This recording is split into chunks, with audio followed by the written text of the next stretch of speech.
ሕማማት ደራሲ ዲያቆን ሄኖክ ኃይሌ አዘጋጅ ገብረ መስቀል ወርቅነህ ብሎ ተንገላታ የሁላችን ጌታ አዳም ቅጠል በልቶ ባመጣው በሽታ ክፍል 14 አለቅነትም በጫንቃው ላይ ነው። ቤተ ክርስቲያናችን ስቅለትን በምታከብርበት በዕለተ ዓርብ ዕጣን የሚታጠንባቸው ጥናዎቿን በገመድ ትሰቅላቸዋለች። ካህናቱ በእጃቸው ይዘው የሚያጥኑበትን ጽንሐ በዛች ቀን ግንድ በገመድ አስረው ከርቀት እየወዘወዙ ጢሱ እንዲወጣ ያደርጋሉ።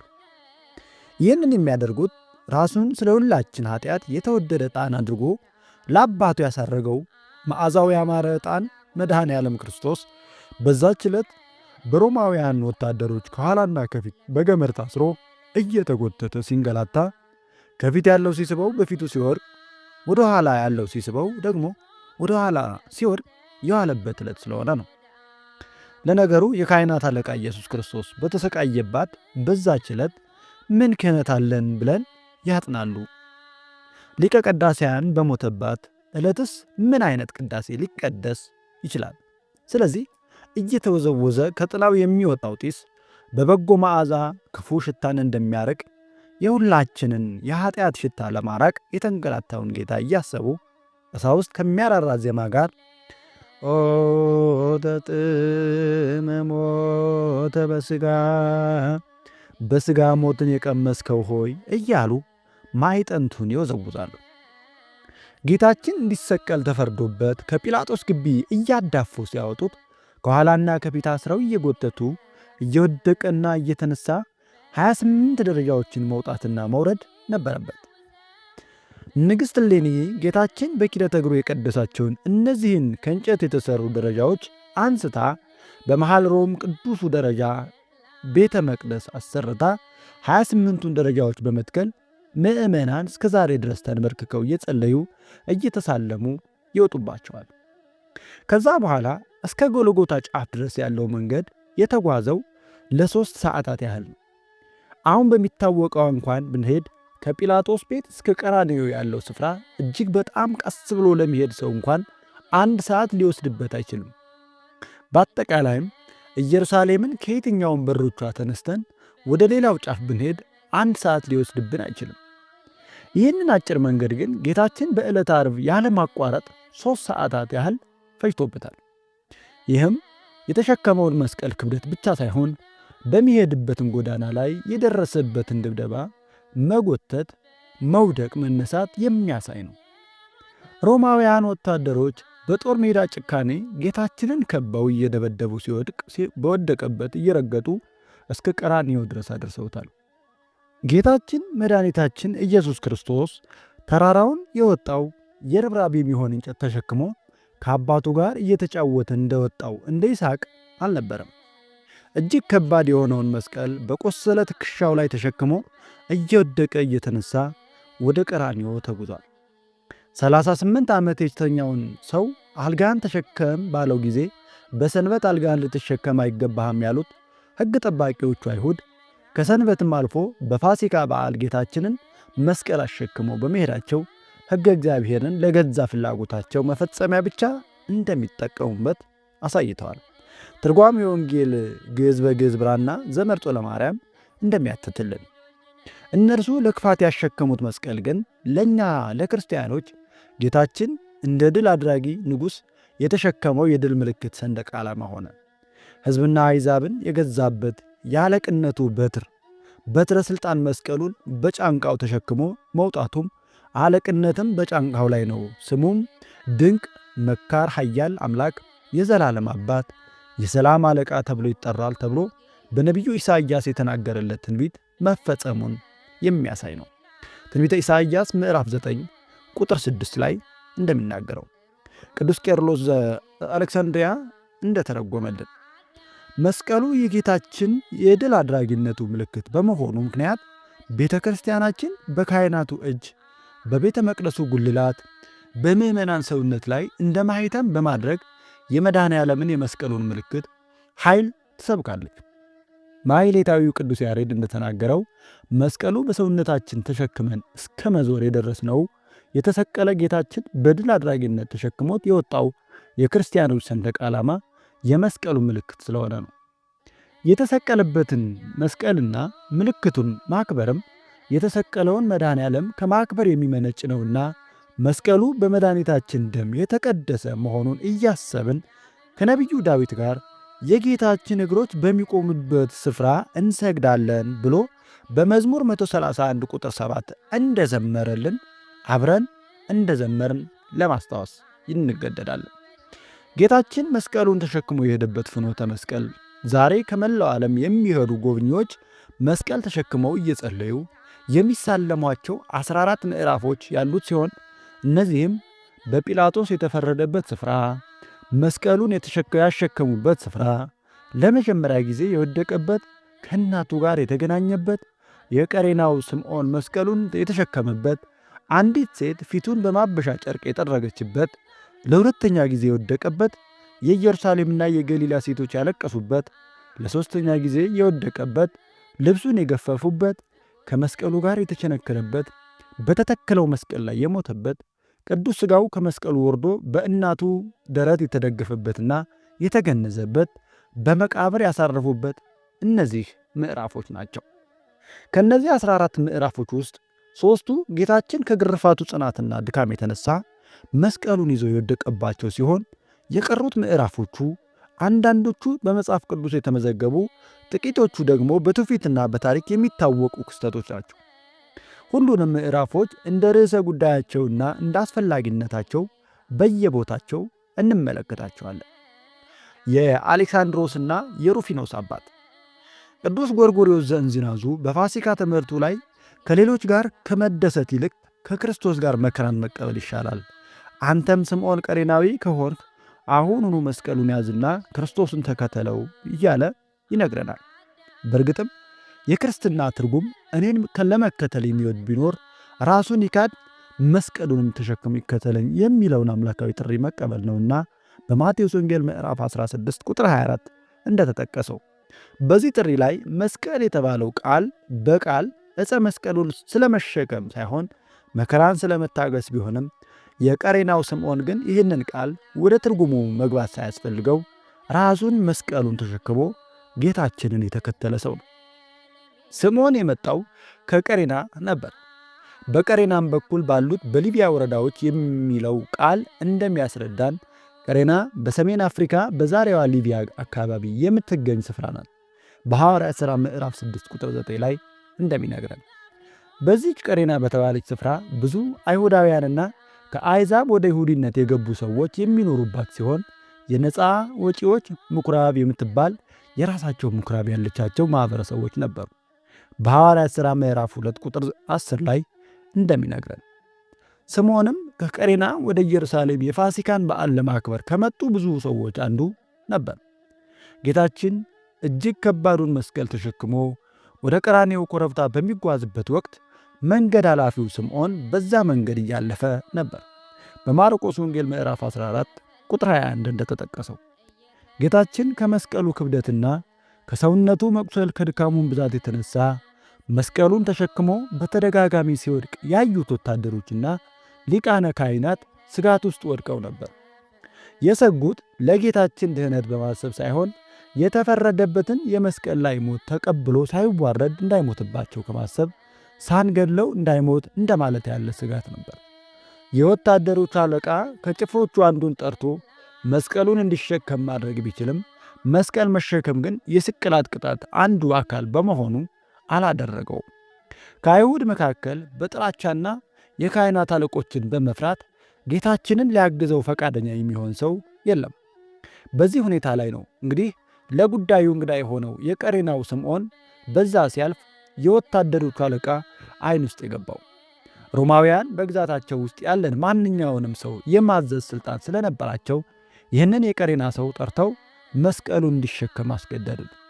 ስምዖን በዛች ዕለት ከቤቱ የወጣው በዓል ለማክበርና ሌሎች ጉዳዮችን ለመፈጸም እንጂ መስቀሉን ለመሸከም አስቦ አልነበረም። ወደ ቀራንዮ መንገድም የወጣው በዛ በኩል ለማለፍ ሲል ብቻ ነበር። ሰው ካሰበበት ስፍራ አይውልምና ይህ የገጠር ሰው ባልጠበቀው ሁኔታ የመድኃኔ ዓለም ክርስቶስን መስቀል የተሸከመ ብቸኛ ሰው ሆነ። ይህም አጋጣሚ ሳይሆን በክቡር ወንጌል ስሙ ይጻፍ ዘንድ ጸጋ እግዚአብሔር የጠራቸው የተመረጠ ሰው ስለነበር ነው። ምንም እንኳን ድርሻው ለጥቂት መንገድ ማገዝ ብቻ ቢሆንም በሰው ልጅ የመዳን ታሪክ ውስጥ ግን ስሙ በበጎ የሚጠቀስ ታላቅ ሰው ሆነ። በመጀመሪያው ክፍለ ዘመን ተነስተው ከነበሩት መናፍቃን ውስጥ የሚመደቡት ግኖስቲካውያን የአምላክን ሰው መሆን በመቃወም ከሚያስተምሩት ሰው የሆነው በምትሃት ነው የሚል ኑፋቄ አንዱ ሐሳብ ክብር ይግባውና ጌታ ስምዖን መስቀሉን ከተሸከመ በኋላ የማንነት ልውውጥ አድርጎ በእርሱ ፈንታ ስምዖን እንዲሰቀል እንዳደረገ የሚያስተምር ነበር። በዛ ዘመን የነበሩ እንደ ጠርጡለስ ያሉ ሊቃውንትም የስምዖን ድርሻ መስቀሉን ለጥቂት መንገድ ማገዝ ብቻ መሆኑን አበክረው በማስተማር ክህደቱ ስፍራ እንዲያጣ አድርገውታል።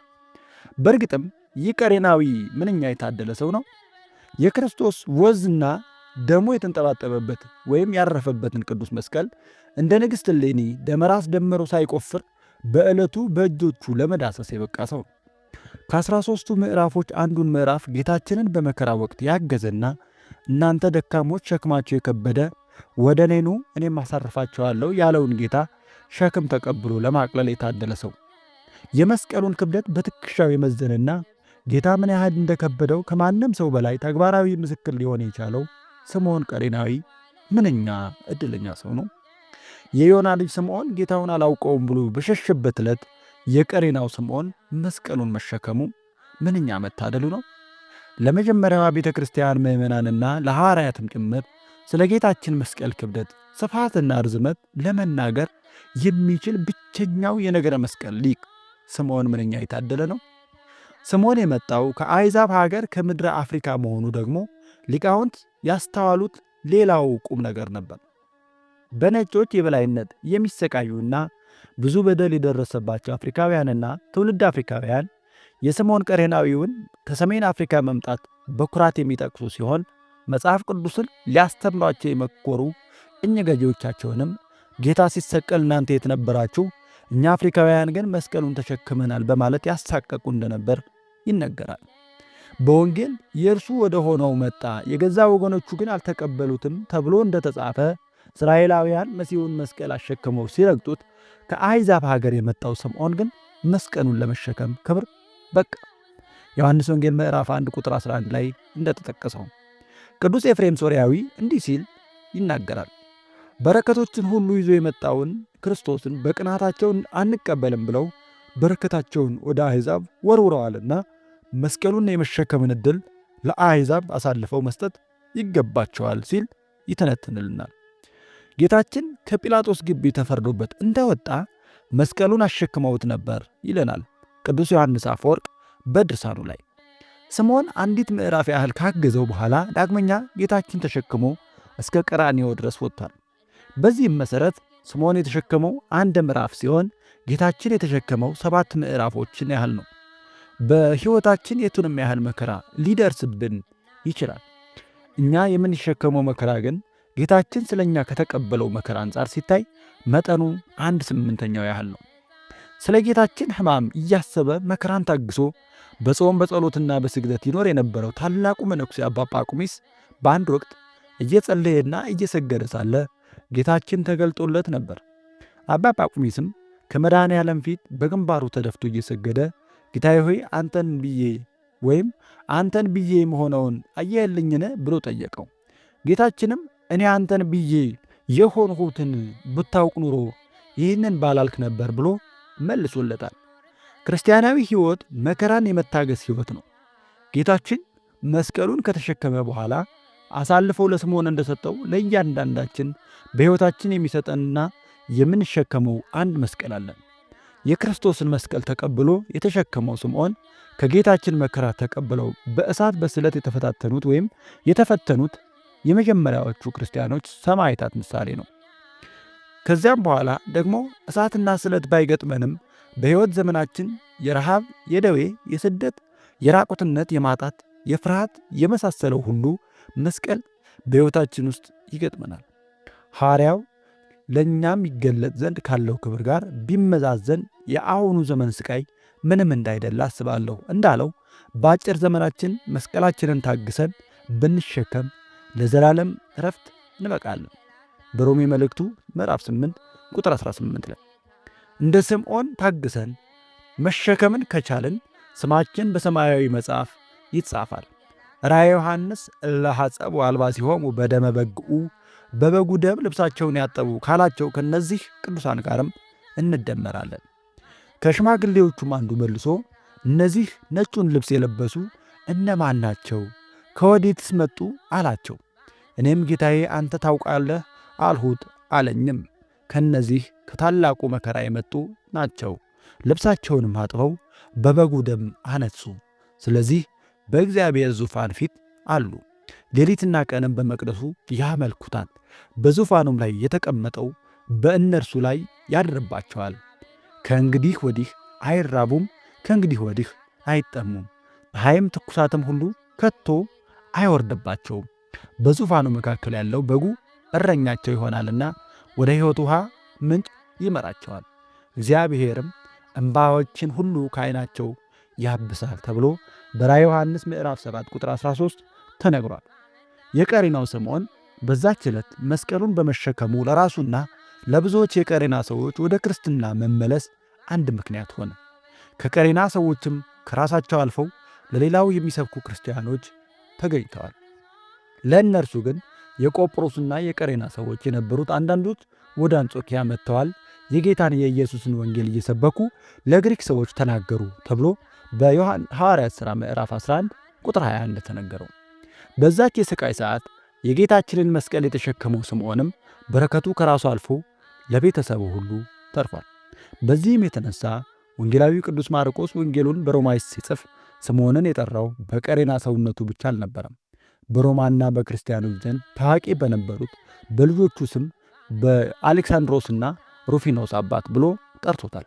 በማርቆስ ወንጌል ምዕራፍ 15 ቁጥር 21 ላይ መስቀሉን ታግሶ የተሸከመው ዕድለኛው ስምዖን መስቀል በመሸከሙ ልጆቹን የሚያስጠራ አባት ብቻ ሳይሆን በክርስትናቸው በሚታወቁት ልጆቹ የሚጠራ አባትም ለመሆን በቅቷል።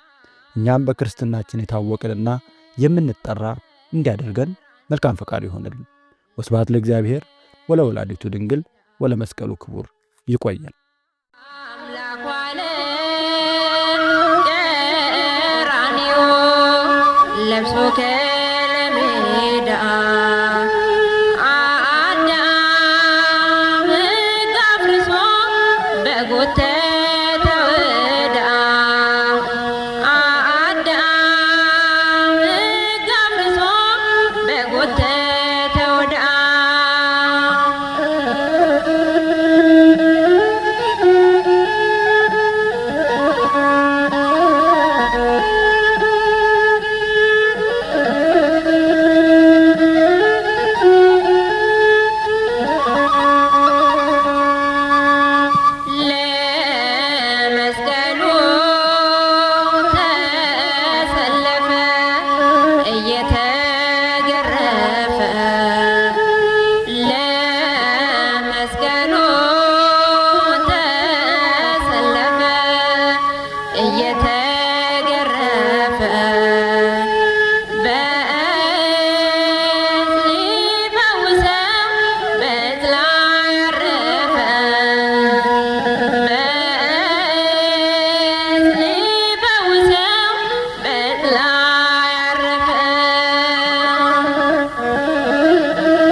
አሜን